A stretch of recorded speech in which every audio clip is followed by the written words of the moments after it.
লোক থাকবে কি করে? রাত তো কম হলো না।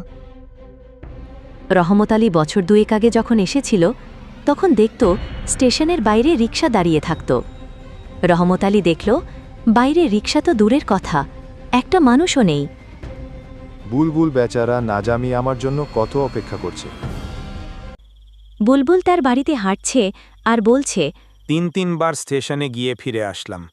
রহমত এ সময় যে কি করছে কে জানে, না জানি কোথায় আটকা পড়েছে। কটা ট্রেনে আসছে সেটা তো চিঠিতে কিছু জানাইনি। দাঁড়িয়ে থেকে আর লাভ হবে না, পায়ে হেঁটেই বুলবুলের বাড়িতে যেতে হবে। সেই সকালে রহমত আলী খেয়ে বেরিয়েছে, তারপর থেকে আর কিচ্ছু খায়নি। বেশ ভালোই খিদে পেয়েছে রহমত আলীর। রহমত বলল, বুলবুলের বাড়ি তো এখনো অনেক পথ। ওই শ্মশানের কাছে একটা চায়ের দোকান ছিল না, কিন্তু সেটাও কি এ সময় খোলা থাকবে? থাকলে সেখান থেকে